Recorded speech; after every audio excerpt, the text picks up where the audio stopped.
Good evening, and welcome back. Wherever it is that you are tuning in from, it is probably still Monday. So it is beginning of the week. Depends on who you are and where you are. You might be looking forward to having off tomorrow if you have off for Veterans Day. You didn't know Veterans Day is tomorrow. I know a lot of people are military vets that tune in to these conversations. And obviously, we are back for the 12 days of relocation, and we have made it to day 8. If you guys have been with us the entire 8 days, I appreciate you for tuning in. You are actually doing what you need to do when people say, do your research. But tonight comes into a specific conversation because obviously I'm here with the guest. And that guest gives you guys the opportunity to understand what this move abroad looks like from a parent's perspective. I know a lot of you are tuning in thinking, do I move abroad? But the opportunity to move abroad with your children presents different challenges than just moving by yourself. Never mind how to navigate once you actually get onto the ground. So, we are going to do our job and we're going to do our job and our duty to connect you to a resource that has been able to successfully navigate moving out of the United States, moving to Medellin, and building a life for her and her family. I want to definitely start off with at least introducing Kelly. Kelly is a parent that has made the move out abroad, and tonight she is here to join us to share some of her expertise and being able to do this and say, I actually succeeded. So, Kelly, thank you for joining us tonight. Oh, no problem. I'm here to share. No, no, for sure. And I wanted to get into before going too far because I know a lot of people are in a position. Right now, you turn on the news, you go to the grocery store, you may overhear somebody talking about, what is going on in America. And I realize as we continue on, day after day, like there's always something new, it seems. And I realize there are people that 5, 6 months ago, this wasn't on their radar.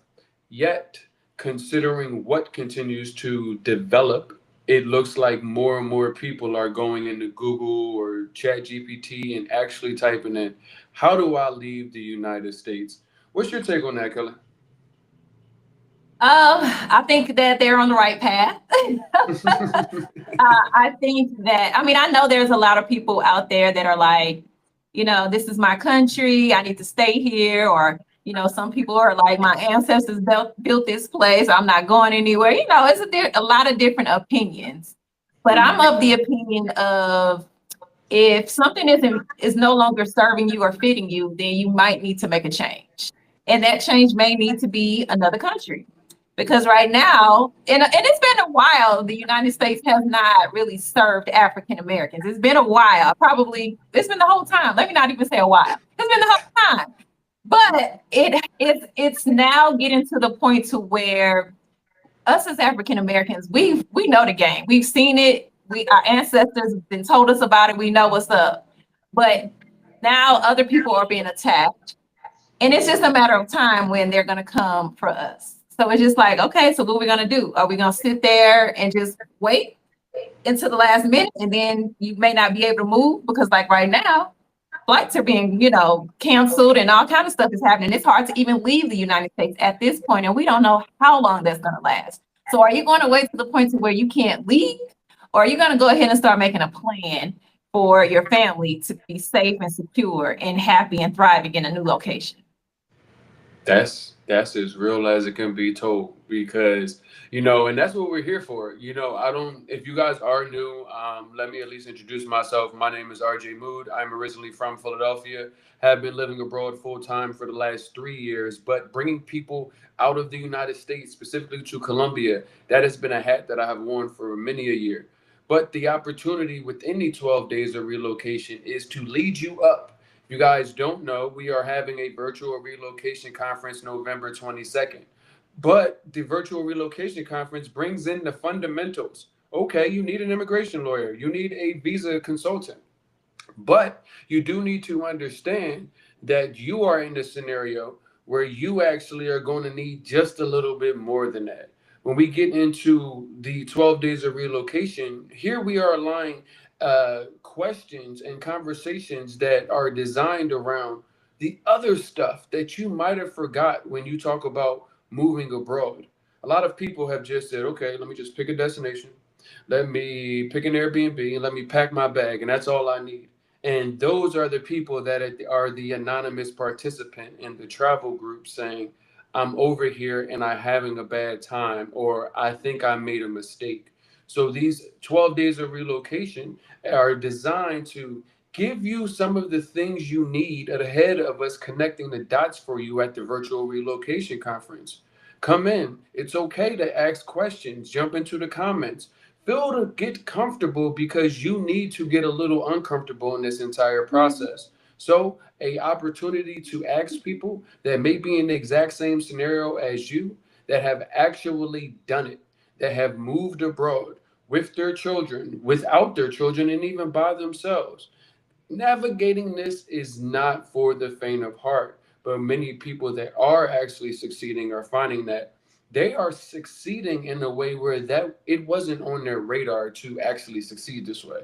I tell you, there are often times when I think about, okay, well, I knew I was going to probably be successful, but did I actually wrap my head around moving abroad and helping others to relocate? No, it wasn't necessarily on my radar, but once doing it and going through the actual motions of moving abroad, I then realized that this was something that was bigger than me. This was bigger than me in the sense of our community and the relationship I have with my folks. And I want to see them succeed, whereas I see so many of us not succeeding in the United States. So tonight's conversation is designed around you, the person that may be looking to move with their children, what that looks like from what you have to do within your house, navigating your child as well as you, but also what do people have to say? It's oftentimes we say, well, you're not by yourself anymore. You have to think differently. And you are thinking differently, but how do you navigate friends and families' perspective on your decision to inquire about moving abroad? So it's a nice conversation. I want to make certain if you are not the person that is here for this conversation, no problem.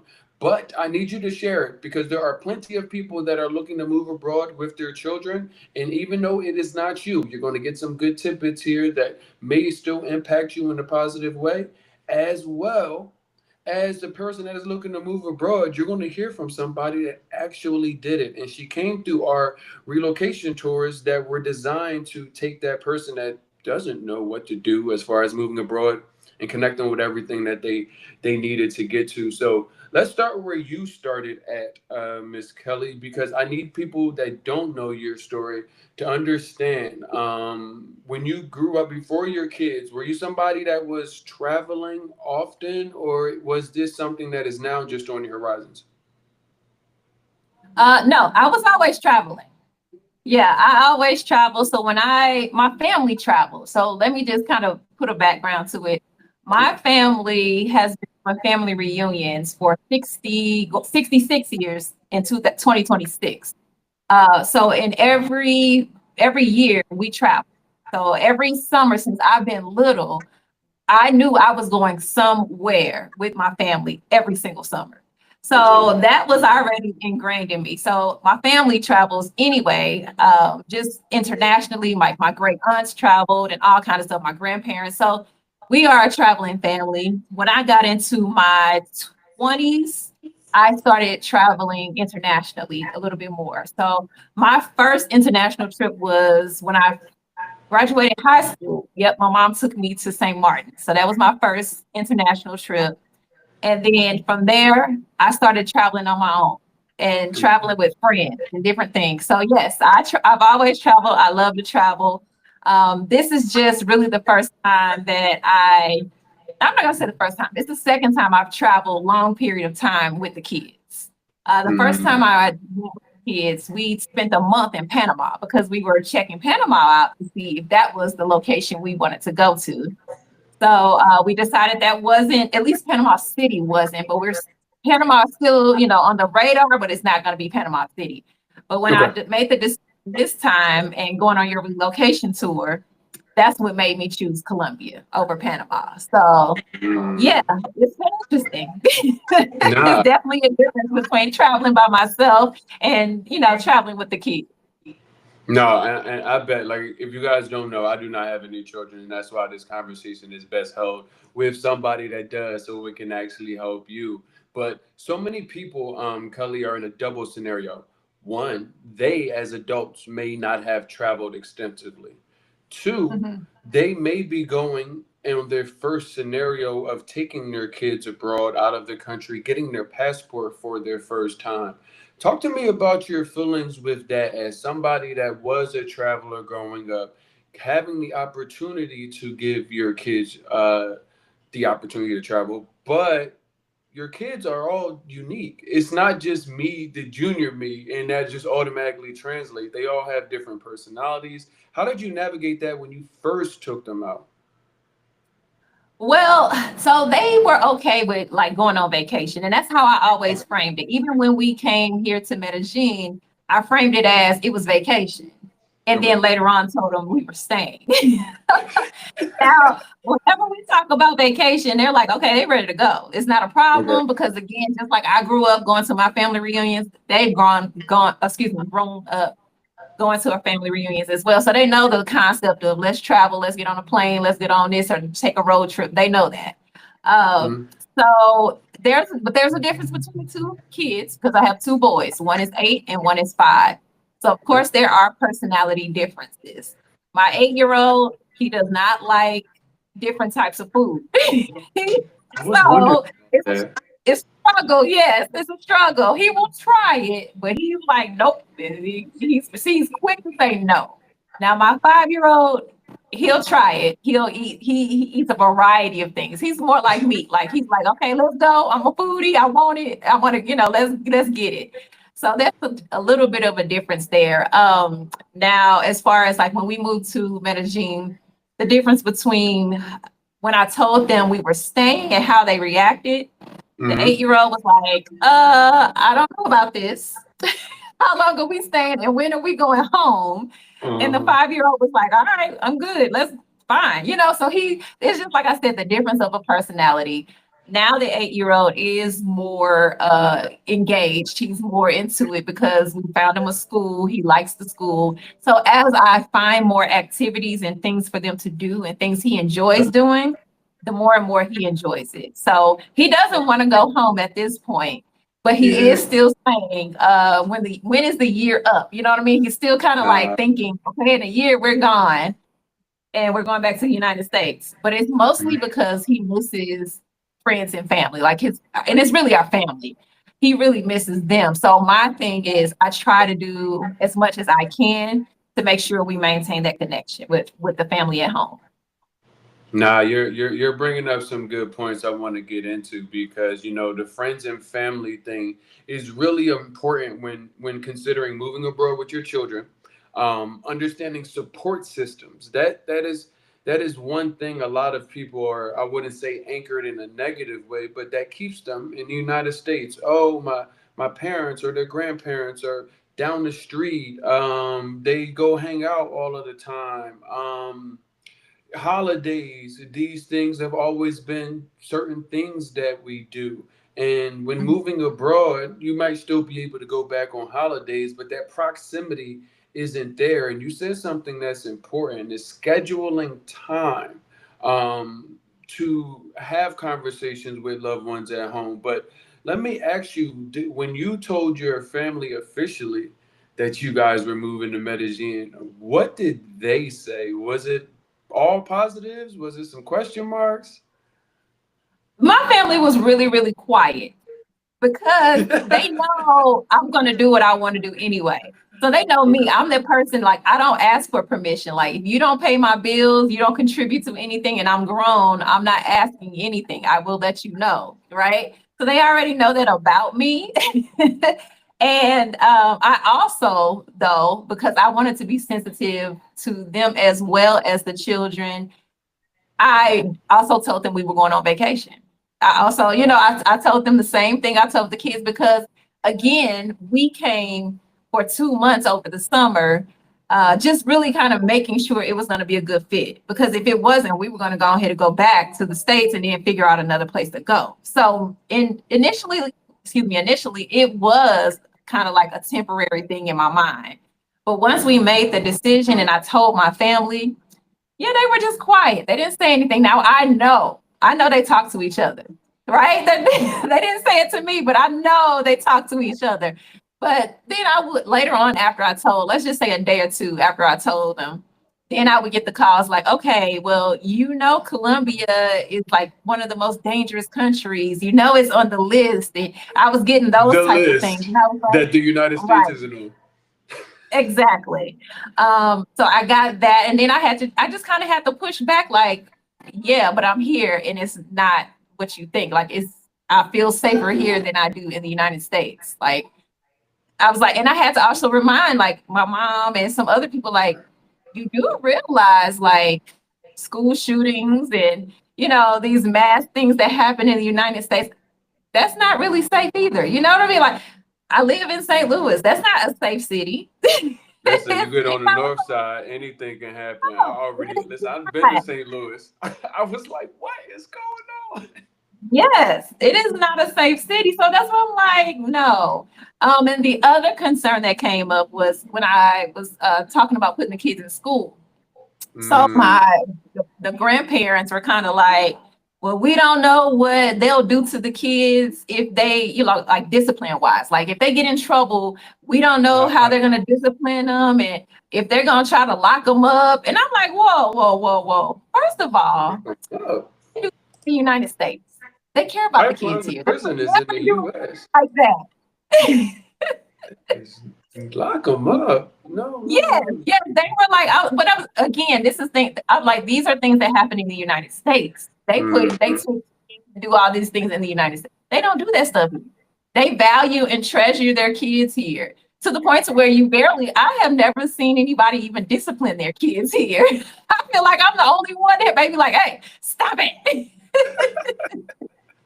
that's hilarious.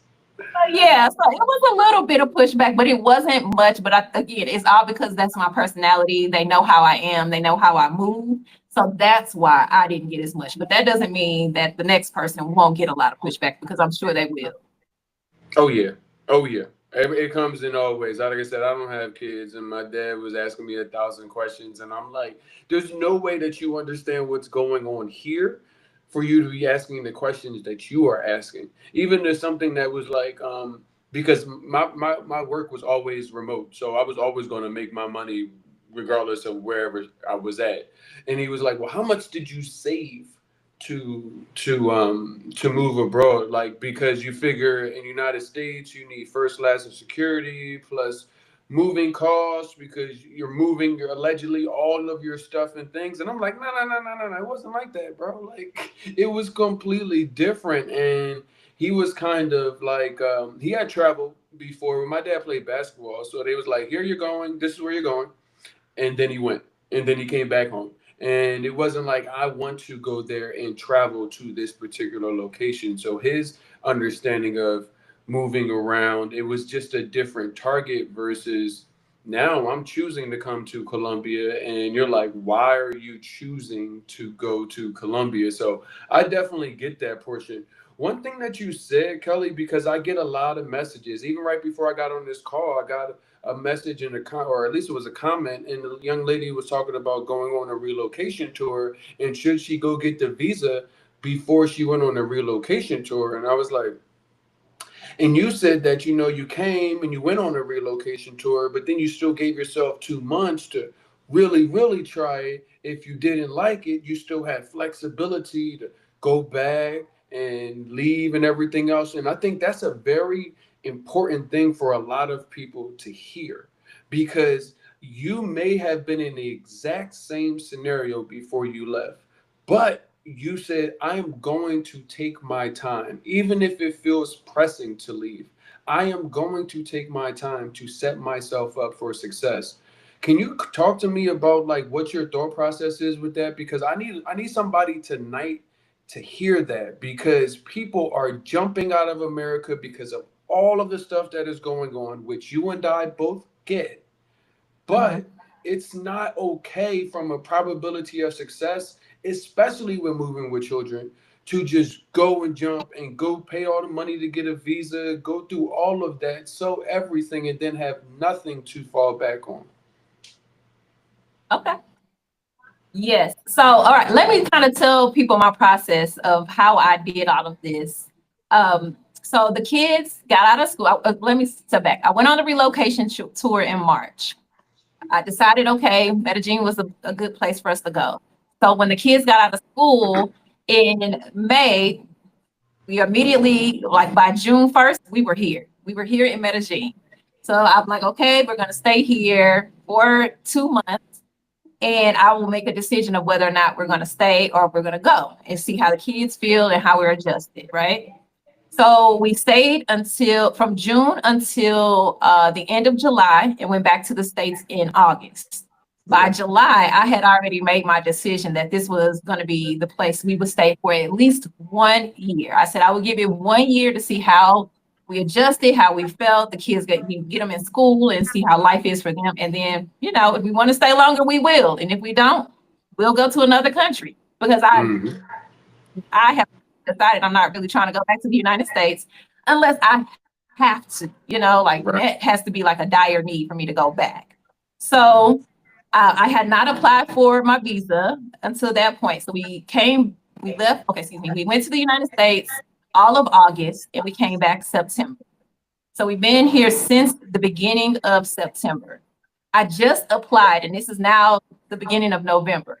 I just applied for my visa. I just submitted my paperwork for my visa last Listen, Friday. Friday. I mean, and it's Monday. So, listen. like I was like, okay, now I know I'm here. I have my long-term apartment. The kids are in school. We know we're settled. Now I'll apply for the visa and go through that process. Now, Colombia, we don't know what they're going to do with the visa because, Hmm. kind of discretionary here, up to a person, whoever has your paperwork to make the decision. But I'm going to be positive and know that I'm going to get my visa and we're going to be Yep. here and it'll be fine. Nah, So yeah, that definitely. was pretty it. And I do feel like I'm glad I did it that way because yeah, I don't want to rush. Visas aren't, you got to pay for it. You got to pay for somebody to process it for you. You got to pay for the visa application. You got to pay for all the paperwork and the apostles and background check. Like you got to pay for all these things. So I didn't just want to waste my money and not want to be here. So now that I know I'm good being here for a while, then I'll make the investment because I had 6 months to be here on a tourist visa. So I mean, why not kind of wait and kind of at least use at least of those 3 or 4 months before I go ahead and invest in being here? I'm trying to tell them. I'm trying to tell them. Like I said, we process the visas. We help people with that. But like, why? This is not about like funneling money from your pocket into other people's pockets. It's designed for you, the individual, to have a higher probability of success than if you didn't see this conversation.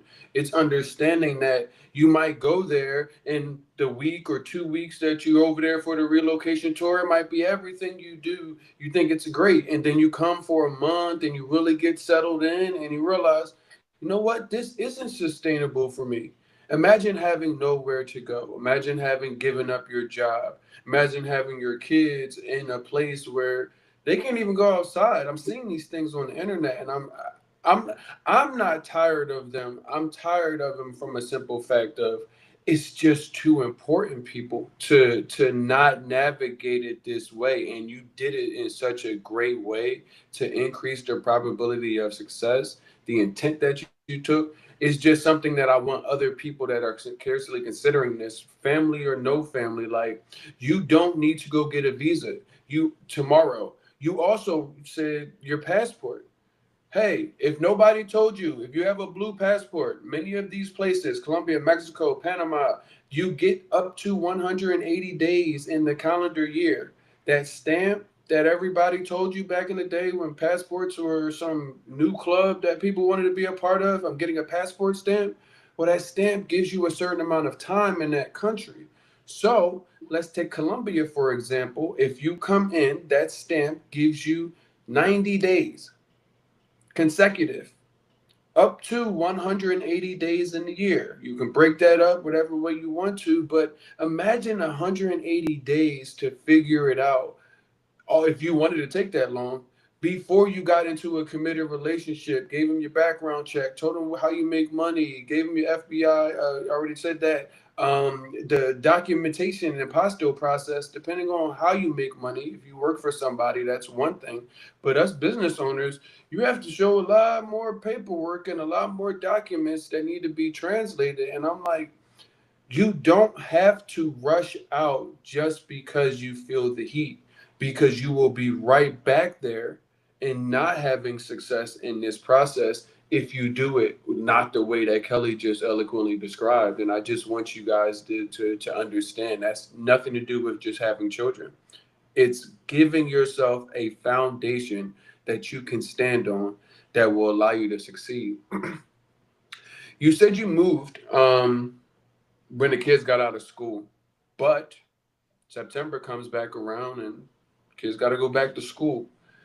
Yeah. How did you get navigated around what options for schooling, because there are many options when doing and living international.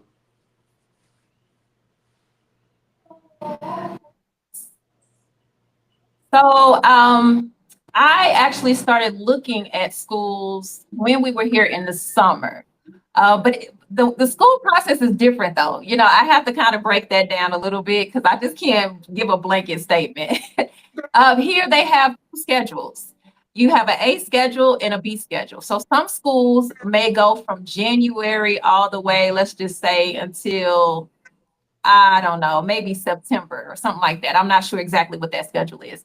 But then other schools that are on the B schedule, and I may be saying this backwards, but they follow the same schedule as the schools in the United States. So they start in August and then they get out in June, something like that. So my kids are on the same schedule as the schools are in the United States. Okay. But they did start school late because we didn't have all our paperwork together. Again, this is all about paperwork. So there are certain things you need to know if you plan on moving with kids that you need to leave the United States with, or it's going to be a holdup, or you're going to have to go back to the United States to get these things done. So, for example, I didn't realize that I needed the kids' school records apostilled in order to be turned into for them to go to school here. So I had other documents apostilled, but not that. So when we went back in August, I immediately had to jump on getting that paperwork sent off to get apostilled and hope it came back before we left again, which it did not. So I had to end up having the paperwork sent to me DHL from the United States here to Medellin because I had to have it. So the kids could not go to school at all until I had all of this paperwork in order to turn in, because it has to go to the government and it also has to go to the school. So it's a lot of paperwork. I'm gonna be very, very honest. It's like way more paperwork than I feel like I had to do in the United States when I enrolled them into public school. But it's a different beast. We're international, so plus we didn't have our visa. We still don't, but so that was another situation as well. So I mean, I just had to be flexible, and I had to learn that during this process that things are not going to go the way you think it is in your mind. Because in my mind, I thought, okay, we're coming for the summer. The summer, I'll have time to find them a school, find a place to stay, get that all set up, leave, come back, and then we're good to go. And that's not what happened. It's not what happened. So the kids, yes. So the kids they didn't start school till about mid-September, which really still wasn't bad. School started, I think, August the 12th. So they were about a month behind. But in between that time, I had to start doing some homeschooling. I had to go ahead and just order some workbooks, and we had to do some work at home just so they wouldn't be too far behind. And then they got into school. So Okay. I gave you the short story, the short version. But when I say it's a process, it's paperwork, you better be ready.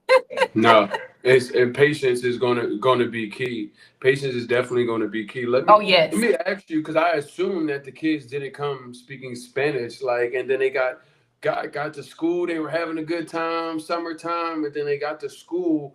And was it an English speaking school? Was it bilingual? How did they navigate that? So it's a bilingual school. Okay. I did not want to put them in a all Spanish speaking school because they don't know Spanish at all. So I didn't want to set them up like that because that would have been setting them up for failure at that point. So I put them in a bilingual school. Now, in the future, once they learn more Spanish, I'm definitely open into putting them into a all Spanish speaking school. But right now, this is the route we have to go. In the school we have them in follows like the American curriculum, and just not all of the American curriculum, but it is ran by and owned by two Americans. So therefore, it is kind of very structured like an American school, which is what they need. My kids have to have No, no, that makes sense. That makes sense. And hearing those options for the people that are looking to move abroad, it is not an out the box cookie cutter solution when it comes. I think it sounds like it's a little bit more customization down to a lot of things. Even talking with some other parents that had specific structures or the ability to not be in the American box, sending the kid to school for 8 hours just because it aligned with people going to work. I know some of the people that I know that are living there, they have their kids in, like, I wouldn't say alternative. It's just different than what it is that we know from going to school. Even like getting out during the middle of the day. I know uh, going around in the middle of the day, you'll see people like kids just at lunchtime, like really outside, like just hanging out. So the yeah. entire process and thought process of schooling is definitely different. Now, I know one thing that is the big topic that is going on in the United States is healthcare. And when considering moving abroad, you talked about safety from mass incidents and everything, but a lot of people like, hey, my kid may have pre-existing conditions, or I have pre-existing conditions, or nope, everybody's fine, but what happens if we get sick? How have you been able to navigate what healthcare looks like on the other side of international waters? Okay. Well, so I have travel insurance for myself and the kids. I Okay. came with that because, with kids, you never know what's going to happen with kids. Luckily, I'm knock on wood that nothing has happened with mine, but you never know with kids. So Mm. I made sure I have travel insurance, and it's very affordable. I use Safety Wing, so I just, if anything happens while we're here, it's going to be covered. As far as healthcare, I mean, the healthcare is good. I mean, I don't have any personal experience. Like I haven't had any like major things happening, but I have talked to people who've gotten sick or had to have surgery or whatever, and it's been fine. No problems at all. They talk about how great the healthcare is. So, I mean, that is what I have chosen to do for right now. And of course, once I get my visa, then I'll go ahead and get some type of insurance that's actually here in Colombia. So yeah, I mean, that's just the route we're going as of right now. Now, as far as you mentioned like kids who may have like learning did you say something about learning disabilities or No, I learning was just saying things? pre-existing conditions. Somebody might come with Okay. diabetes or like because access to medicine may be important, and I know it pales in comparison. Everything is behind glass windows and doors in the United States when it comes to medicine, whereas in Colombia you can get a lot of things over the counter. Oh yeah, there's a pharmacies everywhere. Pharmacies are everywhere. You can just go ask the pharmacist, hey, do you have this? Or you can sometimes tell them this is what's going on, and they'll say, oh, you should just take this and give it to you. You don't even have to go to the doctor. So that is a problem. Clinics are everywhere, hospitals are everywhere, like doctors' offices are everywhere. That is not a problem. People will even medical people will even come to your house and Yeah. assist you when you need it. If you can't leave the house, they will come to you and help you out and diagnose you and get you what you need. So medical, not worried about it at all. Nah, and it is affordable. So I have had multiple scenarios where I needed medical assistance. Like I had the flu. My dog was sick, and so I've dealt with a human doctor and I've dealt with a veterinary doctor in Colombia, and it is the I don't want to say it was the best experience ever because it's a doctor's visit, but it was the best experience ever because I was sick. And you know, when you get sick, if you're a parent, imagine trying to get your sick kid out of the house to the hospital, sitting in urgent care. You have to wait for all of that time. Well, they, like you said, they come to your house. So all of what Mhm. you would have to go outside for, they're coming into your house. And even though I have travel medical insurance that covers me globally. It cost me $40 to get the person in the house. I didn't. There was no claim that needed to be done. It was $40. They came to the house. Not only did they come to my house, they were able to give me prescription medication that I was able to get delivered to my house. So when you're sick and going out and dealing with 20, 30 minutes in the no, that's a lot. 1 to 2 hours plus, depending on what kind of season it is, in the emergency room or urgent care. Then you spending 5 to 6 minutes max with a nurse, and then some guy in a white jacket spins around and says, "Thanks for coming. Here's the stuff that we're giving you."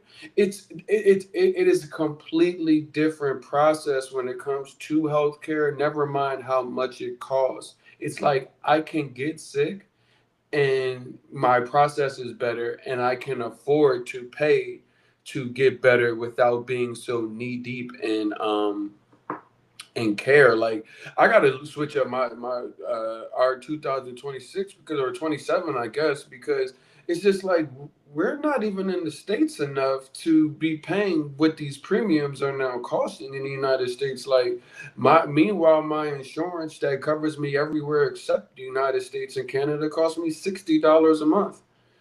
That Mhm. is Mhm. the biggest difference in what a lot of people are, whether you're raising children abroad or you're just trying to live your own life. It is something that, with healthcare being a reason why the entire government is shut down, and now we're on a pinky promise that it might get taken care of or it might not. And so many of you just had to finish our open enrollment. Look at what healthcare premiums are going into next year, and they're saying, I better not get sick.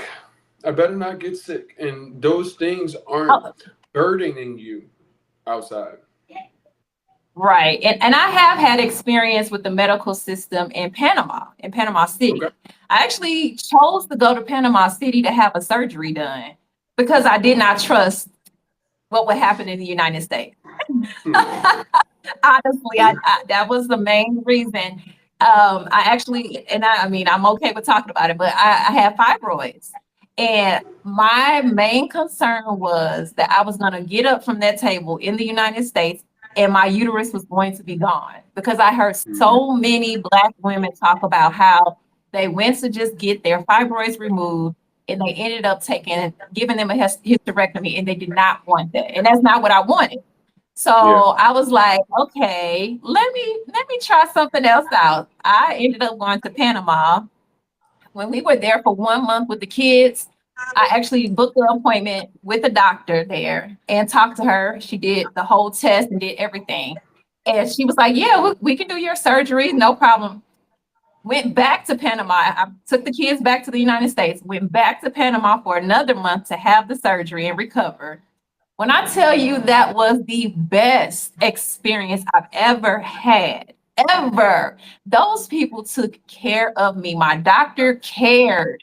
It was 3 o'clock in the morning and something was going on, and we didn't know what was happening. And we called her on her cell phone. We had her personal cell phone number. Anytime I needed anything, I just had to pick up the phone and call, and then she would handle it with the nursing staff or do whatever, or come up there or send another doctor or partner doctor. They took care of me.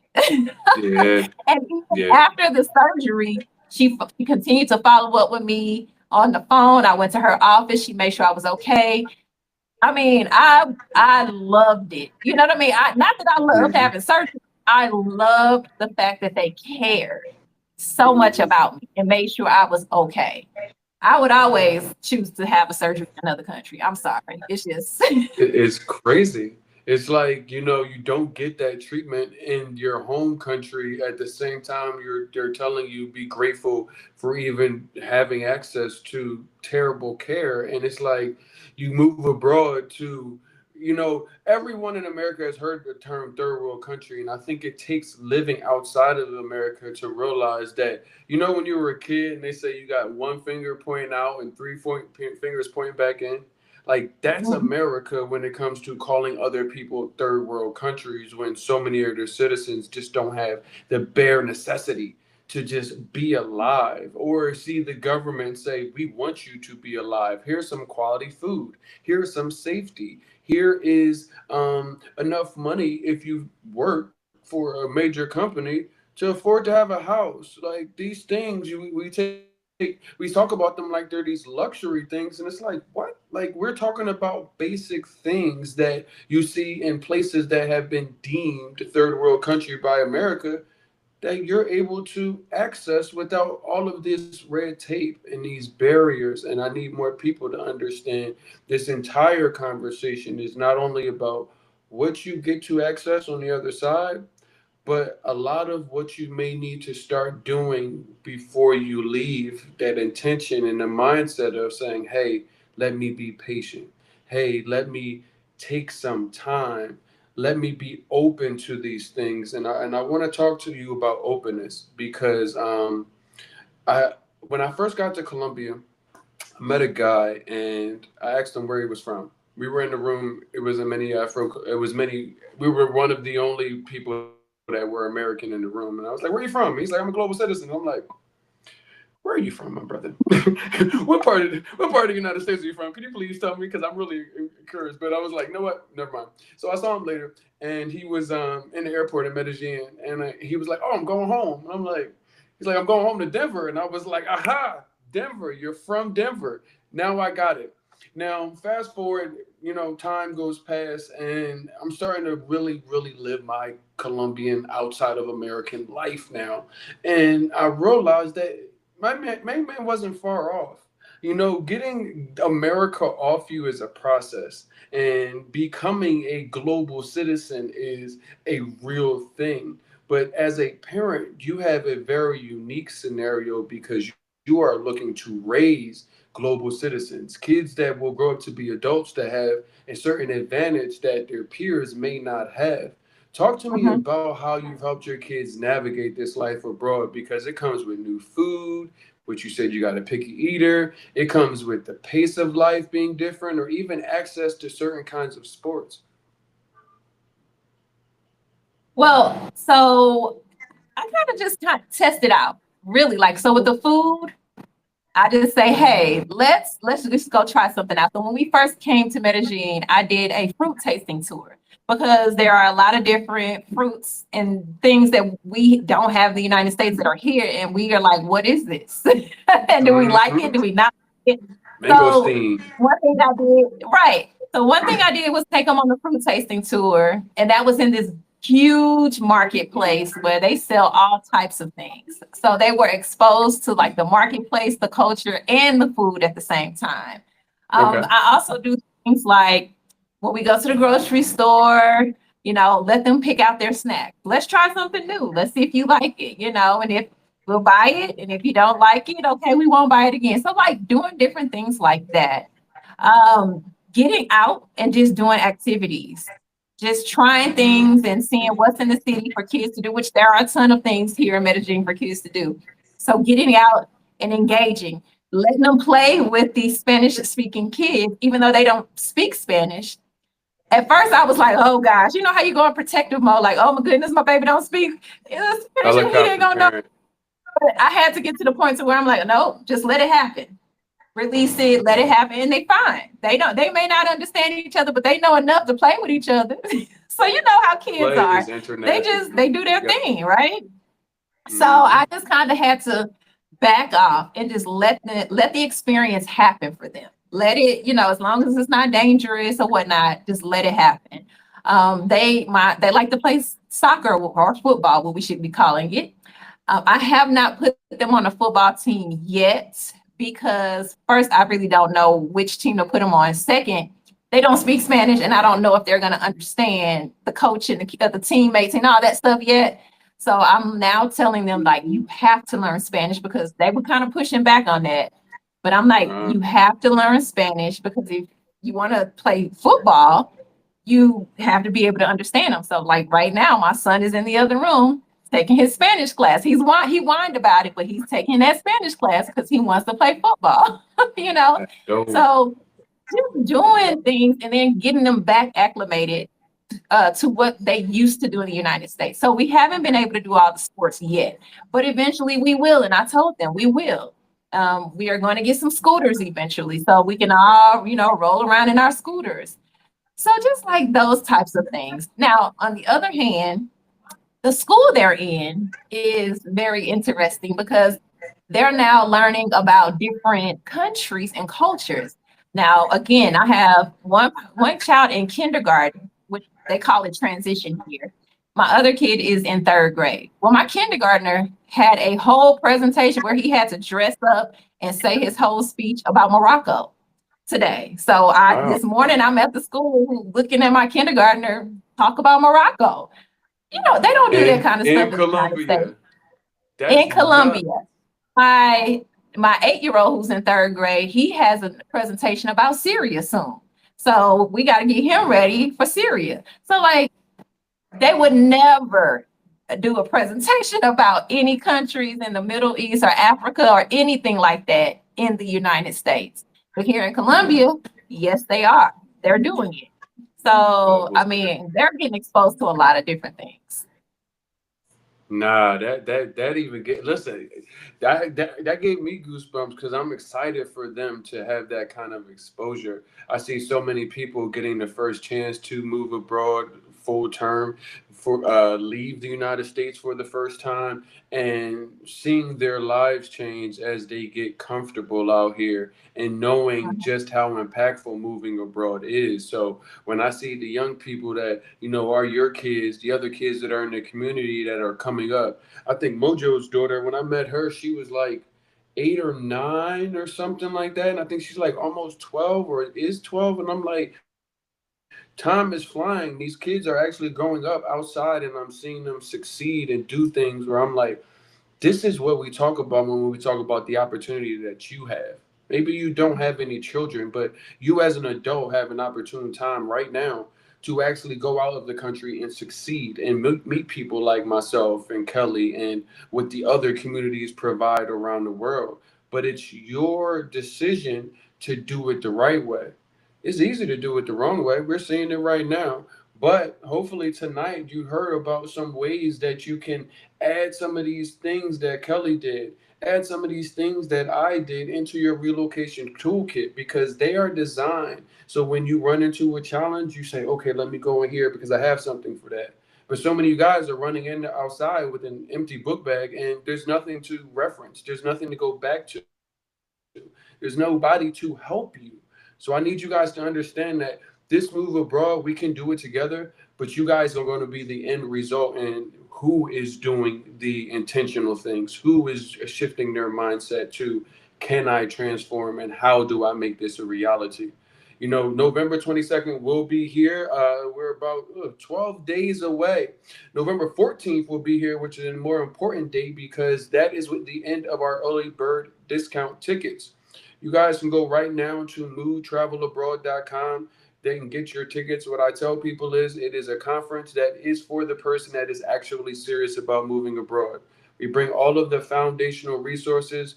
Miss Kelly will obviously be back getting even more detail and giving you different information about what this looks like for kids, for parents, for families that are looking to shift their lives and change and give themselves the opportunity to start a new legacy and new tradition. So I need you guys to one, make certain you guys go to, if you haven't already, moodtravelabroad.com. That is where you can lock in your tickets today.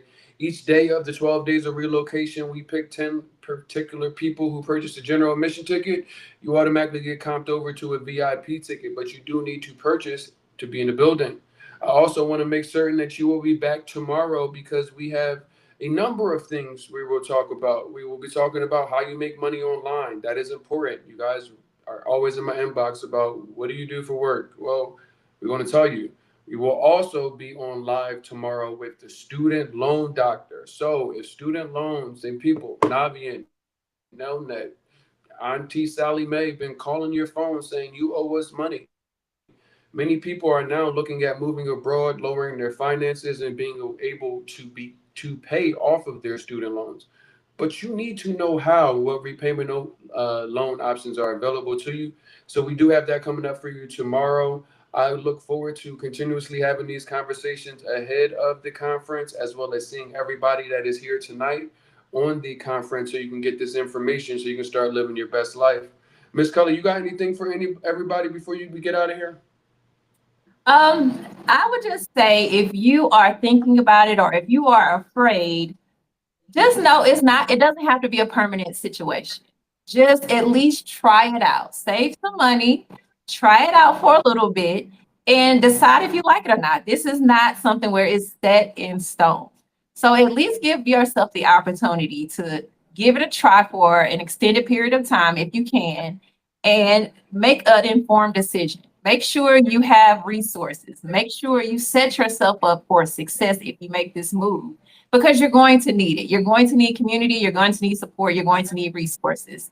So make sure you do whatever it is you need to do to have those things in place to make this relocation journey a little bit easier for you.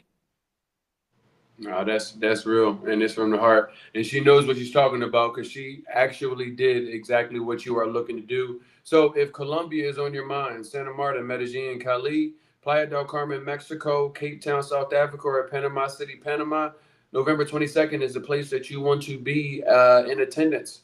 MoveTravelAbroad.com is where you're going to go get those tickets. You can lock in your early bird discounts today through the end of Friday, November 14th. I will see you guys tomorrow. Please jump in my DMs, my messages, my comments. Let me know what is on your mind, what you may want to hear about.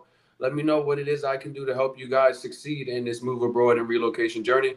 I appreciate you guys. I have been RJ. You guys have been great. I will see you the next time.